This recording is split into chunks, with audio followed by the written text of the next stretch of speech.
Since Traoré came to power, Western governments and the Western media, as well as the regional bloc, ECOWAS, have demanded that he step down from power. They have demanded that he return the leadership of Burkina Faso to civilian rule. Even some Burkinabe politicians eager to return to their positions have also demanded that Traoré step down. For all these people, Burkina Faso being under the leadership of the military is a sin. However, the citizens of Burkina Faso have rejected these calls and demands. They supported the presidency of Traoré and came out in protest to lend their support to him. In this video, we will analyze the actions of the Burkinabe citizens and the implications for Africa as a whole. One of the founding principles of Western ideals is democracy, which is all about the freedom of the masses to choose their leader. For the West, this means conducting elections and appointing politicians who can sway the majority of the people. This politician is expected to rule for a specific time and can rule again if he can manage to sway the people again. The West believes that this type of government is the best, and this is why they are opposed to other forms of government like China's communism and Burkina Faso's military government. According to the West, these types of government are totalitarian and dictatorial. This means that the people are suppressed and do not have freedom, power, or voice in their country. Now, while it is true that communist or military governments could turn dictatorial, the same can also be said about other types of government, including democracy.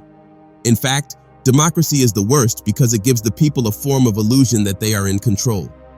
Meanwhile, democratic leaders can easily manipulate things and control power for decades. We see this a lot in some African countries. Take, for instance, Equatorial Guinea. Equatorial Guinea is blessed with oil, which was discovered in the 1990s. Interestingly, Equatorial Guinea has one of the highest per capita income in Africa.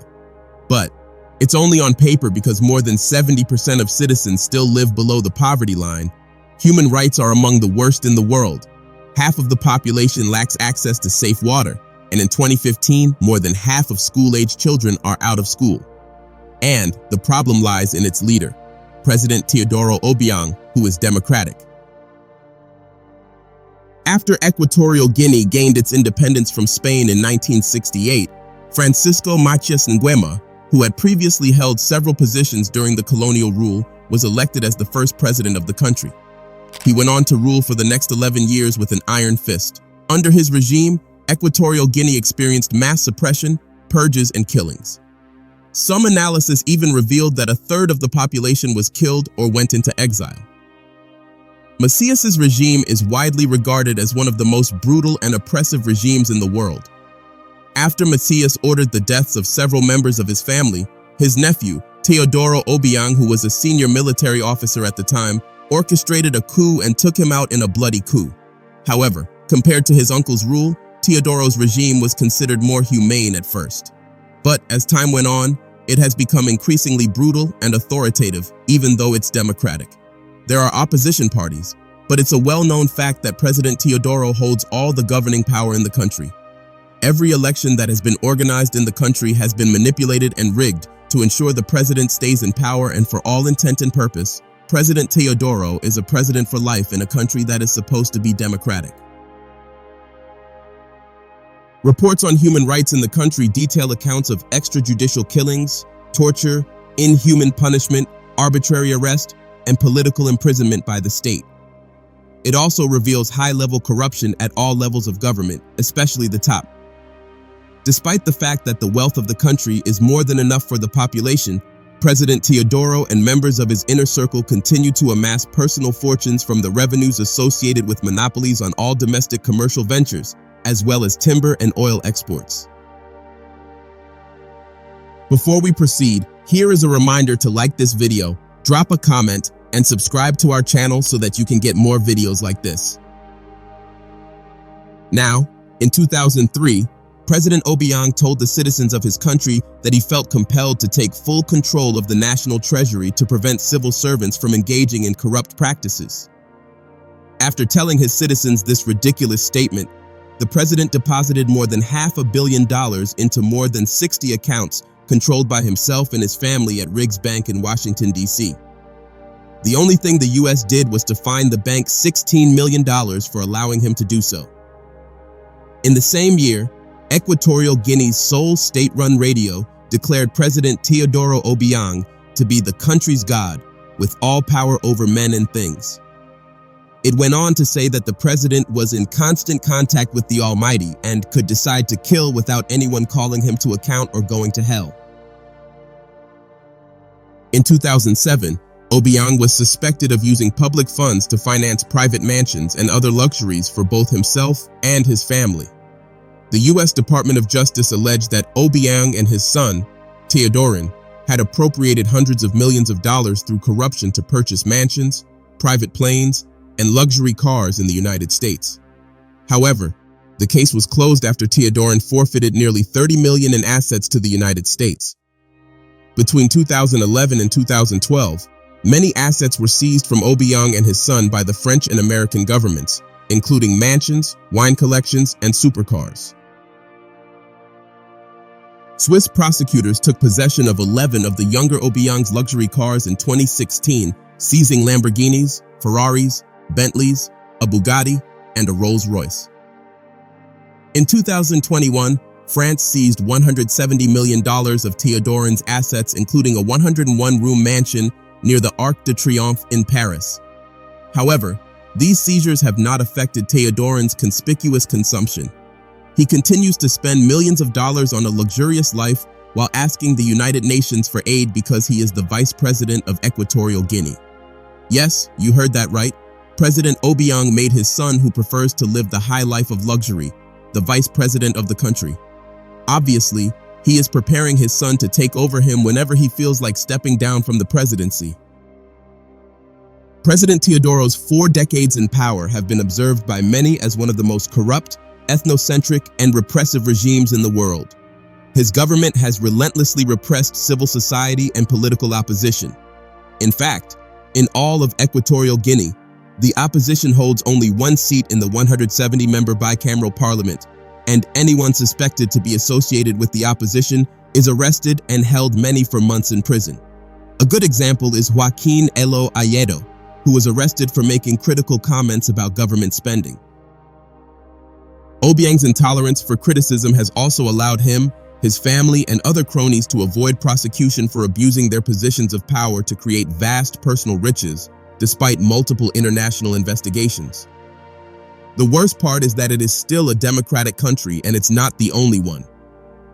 So many other African countries such as Cameroon, Kenya, Nigeria, and Sierra Leone are supposedly democratic. But if you ask the citizens, they will tell you that they do not have power or freedom in their country. Democracy may work in the West, but it doesn't mean it is what is right for others, including Africa. Now, as we said earlier, there have been growing calls from the West and its media that Burkina Faso return to civilian rule. It has gone to the extent that any decision made by Traoré is seen by the West as a way for him to continue to hold on to power. They have created this false narrative that Traoré is only interested in maintaining power. However, the citizens of Burkina Faso know the truth. When Traoré wanted to step down a few months ago, thousands of Burkinabes gathered at the municipal stadium in Ouagadougou, the capital of Burkina Faso, to pledge support for the extension of Traoré's transition period. It was historic. It is very rare for citizens in African countries to come out en masse to demand that the current ruling government continue to rule them. In fact, in the last 2 decades, it has never happened. But in Burkina Faso, this is exactly what happened. The interesting thing is that the thousands of people who gathered were not only Burkinabe locals. They also included activists and visitors from neighboring Sahel countries.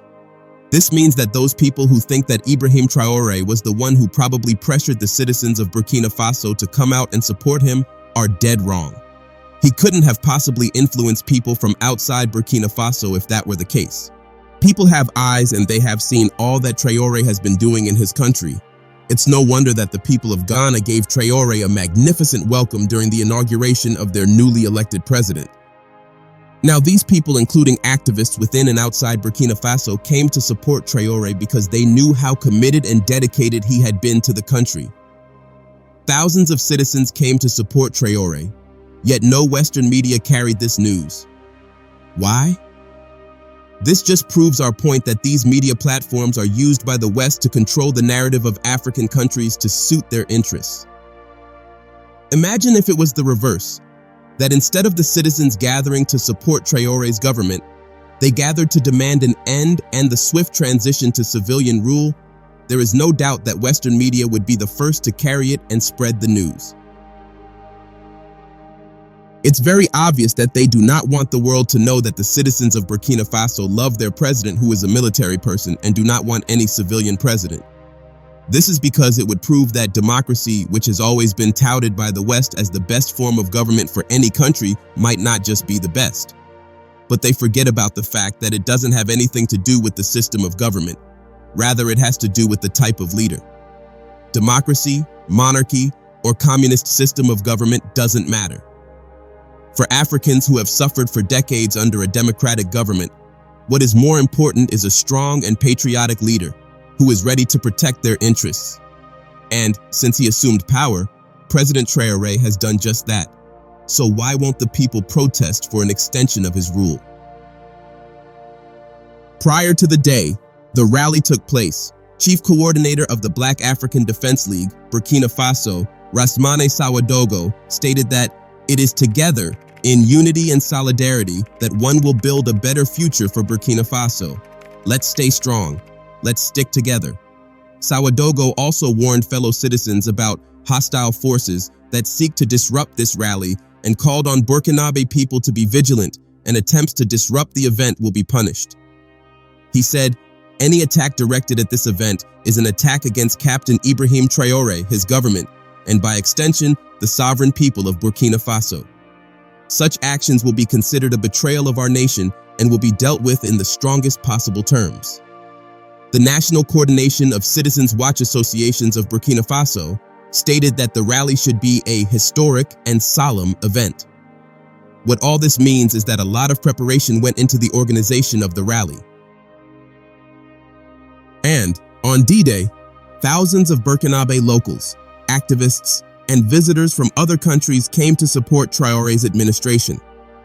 As reported by the African Initiative correspondent, organizers of the rally believe that the elections are unacceptable to maintain peace in the country and are asking for changes to the constitution to fully liberate and revive the country. We don't want to hear about another president. We don't want elections, leaders of local civil society organizations chanted. And why not? After all, since the death of Thomas Sankara, Burkina Faso has suffered under the rule of incompetent and greedy leaders who care only for their interests and that of the West. However, since Traoré came to power, he has set the country on a great path. Just take a look at all that he has achieved in Burkina Faso, especially in agriculture. According to Ghislaine Dabir, a member of the National Coordination of Citizens Watch Associations, said that with the acquisition of a significant number of tractors, plowing equipment, seeds, and agricultural inputs for the 2024 agricultural campaign, Burkina Faso is heading straight towards food self-sufficiency. People of Burkina Faso, for more than 60 years, we have long been made to understand that a certain number of crops such as wheat could not be produced in Burkina Faso. But today, with Captain Ibrahim Traoré, Burkina Faso is included on the list of wheat-producing countries. But that's not all he has achieved in the Burkinabe agricultural sector. In 2023, he launched two major agricultural programs called Operation Agro-Pastoral Offensive and the Presidential Initiative for Food Self-Sufficiency, where several initiatives have been carried out to fulfill the objectives of these programs. For example, in February 2024, the Emergency Project for Increasing Agricultural Production in Burkina Faso was launched in conjunction with the African Development Bank Group, which provided 38.4 million euros to help bolster food security in the country against the impacts of Russia's invasion of Ukraine. In March, instead of buying exotic cars like other leaders might have done, Traoré spent 78 billion CFA franc to purchase agricultural equipment including tractors and agricultural inputs such as seeds and fertilizers. This unwavering commitment to the agricultural sector is a result of Traoré's vision of a Burkina Faso that is food self-sufficient. Aside from agriculture, Traoré has also committed to boosting the potential of the mining sector in the country. In 2023, Traoré banned the exports of gold in order to put the gold mining sector in order. To this end, he built a gold refinery and a mining waste facility, which will help to create value and job opportunities for the Burkinabe populace. Just like his mentor Thomas Sankara, Traoré refused to receive a presidential salary and also cut down the salaries of Burkinabe politicians. According to him, it is not right for few people in the country to earn millions of CFA francs, while there are millions in the country struggling to afford the basic necessities of life. He didn't just speak about cutting down the salaries of politicians, he also said that the whole system needs to be balanced and corrected for the society to be stable. In terms of security, Traoré has been hard at work, acquiring weapons and military equipment, outfitting the soldiers, and collaborating with military from other countries including Russia and the Alliance of the Sahel to ensure that Burkina Faso is safe again. These and many more have been achieved since Traoré came to power. It's no wonder that in 2024, the World Governance Index placed Burkina Faso as one of the top best-governed countries in Africa, beating a significant number of others who are ruled by a civilian government. Indeed, results do not lie. President Traoré is proof that good governance doesn't have anything to do with the type of government. It's all about the leader. If the leader is good, whether it's a military government or a communist one, the people will be happy. There will be peace and development, and that is all that matters. What are your thoughts? Let us know in the comments section below. Don't forget to like this video, drop a comment, and share.